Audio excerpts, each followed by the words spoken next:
안녕하세요 여러분, 유쾌한 육아 치치아의 치맘입니다. 아이가 문제를 풀다가 모르겠으면 소리 지르고, 게임하다가 컨트롤 안 되면 짜증내고, 심지어 탁자 치고 소리까지 지른다면 엄마는 어떻게 하세요? 처음엔 짜증내지 마, 진정해 하다가도 점점 그만 좀 해라 하면서 감정이 올라오죠. 그러다 보면 나도 모르게 화가 나서 같이 버럭할 수도 있고요.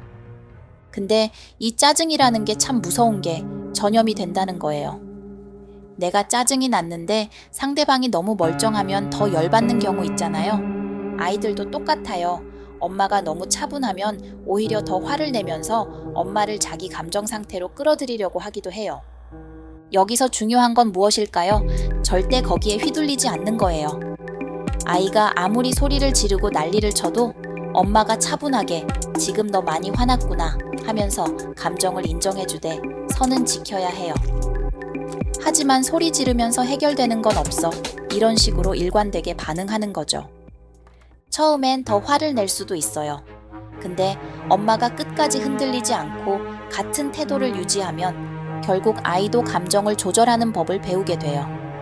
중요한 건 엄마도 감정적으로 휘둘리지 않도록 마음의 여유를 가지는 거예요.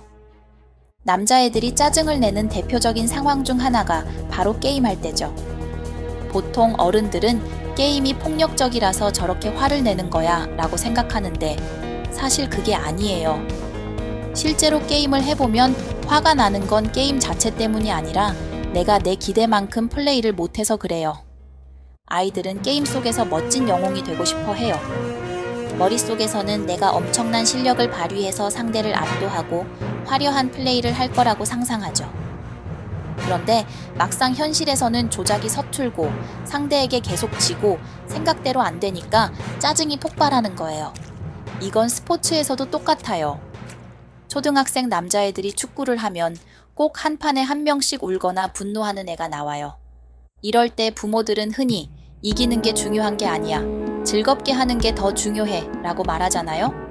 근데 이게 남자애들한테는 거의 씨알도 안 먹혀요. 왜냐하면 남자애들의 사고방식은 다르거든요. 남자아이들은 자신을 강한 존재로 인식하고 싶어 해요. 마치 상어처럼요. 나는 상어야, 바다에서 가장 강한 존재가 되고 싶어 이렇게 생각하는데 엄마가 꼭 상어일 필요 없어, 금붕어도 예쁘잖아 라고 하면 전혀 와닿지가 않죠. 그럼 어떻게 말해줘야 할까요? 그래, 넌 상어야. 근데 진짜 강한 건 고래야.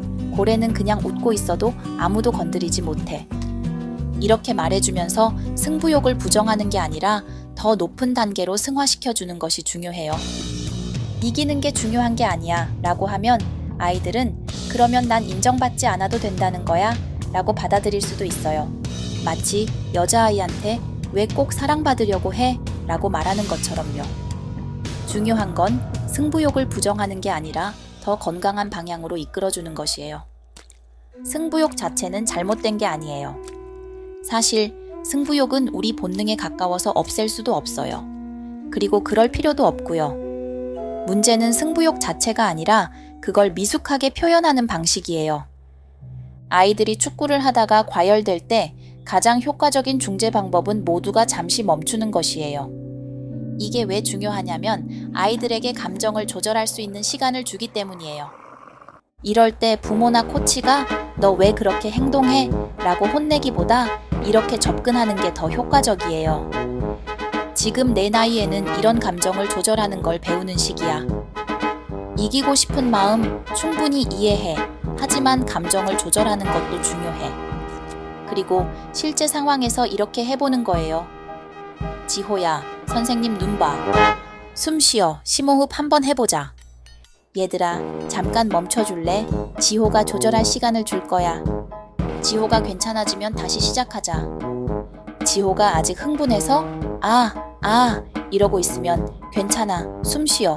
선생님 봐. 숨 쉬면 바로 시작할 거야.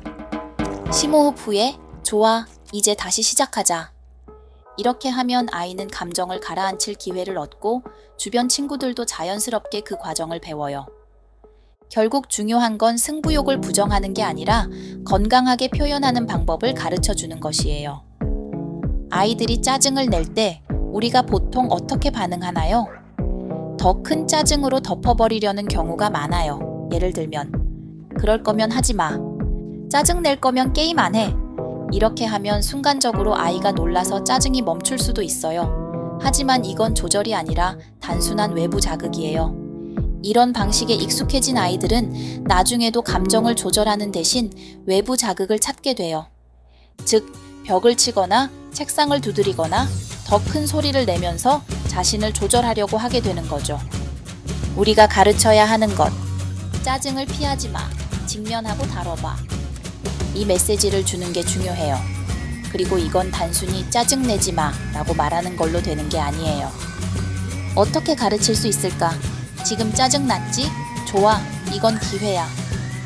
아이에게 평생 유산이 될 짜증 조절법을 배울 수 있는 순간이에요. 엄마 봐, 숨 쉬어봐, 천천히.